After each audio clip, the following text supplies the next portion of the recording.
Welcome to You've Got This with Sarah Hamaker, a podcast to encourage and equip moms along their parenting journey. Join Sarah each week as she interviews dads and moms like you and discusses the joys, challenges, and rewards of raising kids. Hi, and welcome to this week's You've Got This. I'm your host, Sarah Hamaker, and I'm glad you joined me. Today I have with me Sondra Lee. She's a homeschooling mom of 10, and she recently released her debut book, My Son, If You Accept My Words, which is oriented toward moms seeking to prepare their preteen and teen sons for the transition from boyhood to manhood. And I love that your focus is on that, Sondra. With two boys of my own, and I also, as my listeners know, I have they have two older sisters. It is so important to think about the matters of the heart, even when our kids are young. Yes. It surely is. And so you have two children. Can you mind sharing what are they? I'm assuming that at least one of them is a boy. Yes. My son is 21 years old, actually, and my daughter is 12. She's about to be 13. Okay. And I homeschooled both of them their entire lives, and he right now is in college. Okay, great. So you have were you this intentional when he was a babe, when he was a toddler growing up, or is this something that you thought about later? Well, I've always been a very intentional mother. I've definitely tried to make sure that I took as much opportunity as I could to cherish the moments with him when he was young. And when he got to be about probably 12 or 13, I was recognizing that, I needed to prepare him for many obstacles that he would be facing, as any child does as they go into teenagehood. And right. Anyway, I started writing different devotions. Prior to that, I would sit down with him and lead him through the Bible each morning. But once he got to be a certain age and he was doing his quiet times and his Bible studies on his own, I started just writing to him and really wanting to share the truths of God's words through the Scripture and just hoping to help him to be able to apply those truths, because each young man does want to conquer as they get older, and sometimes they can become reckless, obviously. And and I wanted to make sure that he could have something that would continue to help him to see, it's how important it is to guard your heart as you grow. And of course, we want them to explore and enjoy, but at the same time, we want them to be wise and guard their hearts as they have their adventures, obviously. Right, and I think that I love that your focus is, helping them to recognize their own hearts, because I think that is one of the hardest things that we need to do as parents is to help our children recognize the sin in their own hearts, their tendencies. What are their the sin that so easily besets us, as Paul, I think it was Paul, said in one of his letters, that the fact that we all have different areas of our lives that we're more prone to, sin in than others. And, yes. Helping our sons and our daughters, but we're just focusing on the boys, helping them to really recognize that and to be attuned to what's going on in their hearts. It has to start at a young age. Yes, it surely does. One of the things that the Lord had really placed on my heart through studying Peter, Jesus was with his disciples all the time for 3 years, and he lived with them. He ate with them. He taught them the entire time. And Peter declared his loyalty to him, made it a proclamation that I will not turn from you, even though Jesus had said that they all would. And he still did, because every one of us has that tendency that we can stray. But at the same time, I believe that if we as parents would help our children to see, you know what, look, even he did that, and we can too. And in the same respect, if you will see that you could do that as well, it helps them to guard their heart from that. When they see and start recognizing when they are feeling that draw to stray, they can then say, I don't want to be a Peter. I don't want to stray away from that. And if they do, we as parents just continue to pray for them and to speak that truth to them and let them walk it out. Because what happened was that all the disciples ended up coming back, but they came back on their own. They weren't right up underneath Jesus any longer because he had already parted, but they had that realization of who they were. Once they had to decide for themselves, who am I going to be identified with? Am I going to choose to go on my own, or am I going to choose to be identified with everything that I've been taught through this ministry? And it's the same type of experience we all go through when we become adults. We realize, am I going to cling on to what my parents have instilled in me, or am I going to go another way? And if we can let them see that that is something that we all must decide for ourselves, we choose this day whom we're going to serve and who we will be identified with, I believe empowering them with that knowledge at a young age, they can then recognize their tendencies of whether or not they are going to follow the crowd, or are they going to say, yes, I am going to choose to do what I've been taught or what the Word has told me that I should be doing. Yeah, and I think also it helps them to, kind of get that foundation that we all need in our faith. Too many times I think we as parents rely on the church or rely on Sunday school or a youth pastor, or if they're going to a Christian school or homeschooling them, that we rely on others to teach our children these truths, when really that's what our calling is. As my listeners know, my kids are in public school. We're in Fairfax County, Virginia. And, there's things that they hear that, are not godly. Right. But what I always tell people is that I don't expect the public school to teach my child about God. I don't expect them to teach them right from wrong. I expect them to teach them calculus, physics, because and those are still truths that how the world works, and it's my job to help them understand and navigate the less black and white issues that they face. And it has led to some wonderful conversations with all of my children.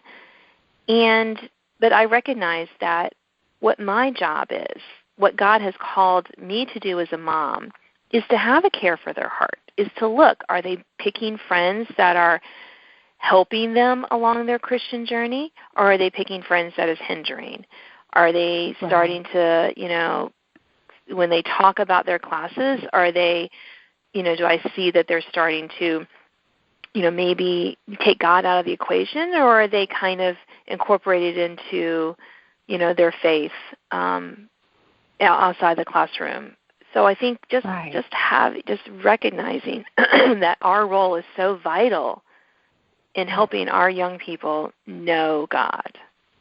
Yes, because no matter which way we choose, they do get exposed to different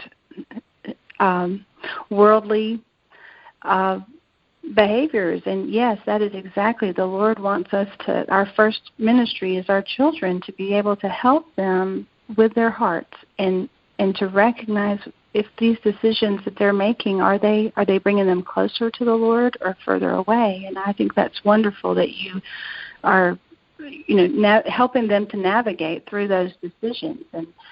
And it's good for them to be exposed to different ways of life so that they can know what their home has established within their belief system, and in order to respond to what choices that they're having presented to them each and every day, that they can choose wisely because you have chosen to help them to navigate through those decisions. And I also think that brings up another thought that I was having during our conversation, Sondra, and that is that so many times we also parent from fear, that we don't want our kids to be around anything that's not about God because we're afraid that the darkness is going to be attractive to them more than the light. And it's hard. It's hard sometimes to, give your teen a phone and know that, well, we can put parameters in and we should put guidelines in and boundaries, and yet there's things they could do and things they could see and things they could get exposed to that we have no control over. Right. And it's all and a not issue. Right. And again, we have to kind of rest in God and His sovereignty and in the knowledge that, we have raised them right. We have done what we can do. But a lot of it is up to God, and that's hard. I mean, it's hard to parent like that. Right. And but it's true though. We, no matter what parameters that we would set, if that heart is bent toward that, they will find a way. They will find a way. But we have to leave that in the Lord's hands because, He is the finisher of our faith, not we as parents. So we can lead our children, teach them, but we have to allow Him to finish the work in their hearts that He begins, right? We can't control everything. And by no means is it even possible. I mean, so we have to leave it in the Lord's hands because He will do the convicting. We can pray that He will convict them if we see that they are turning astray in some way, but we can't control that. We can let them know that, this is something that I'm seeing that could be a danger in your life, but unless they choose it, no matter what we do, it's not going to control what their heart is bent to do. We must pray, and we must leave it between them and the Lord. And we just need to do our job in making sure that we love them and we do our best to share what the Lord has done for us and to teach them His truths. But you're right, there should not be any fear. We need to just let the Lord do His work in their hearts and continue to minister to them in love and be intentional.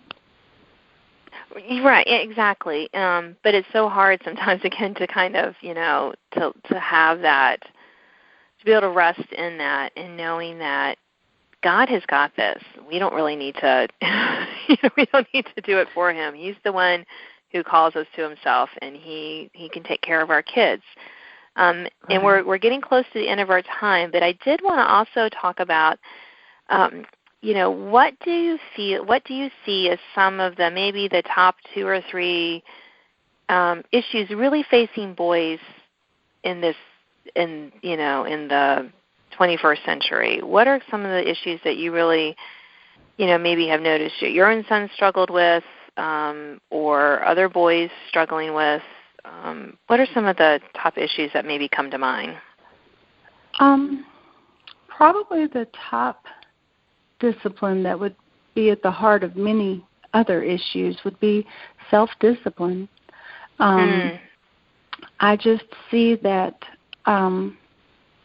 many of them, when they are exposed to different things on their phones, that unless they have been taught to be disciplined from a very young age, they will want to fit in, and they can, instead of guarding their eyes and their ears from things that they should not be looking upon, if they are with a friend that exposes them to certain things, they will possibly participate in that. And we really need to make sure that when they are younger, that we give them opportunities to make decisions on their own, and help them to navigate through the unwise decisions that they have made and the wise decisions. Because if we make all the decisions for them whenever they are faced with those type of things, sometimes they will bend to it just in order to fit in. And so definitely self-discipline is one of the top things that seems to be at the root of many issues with worldliness that comes in and seems to attack in many different ways. And probably the second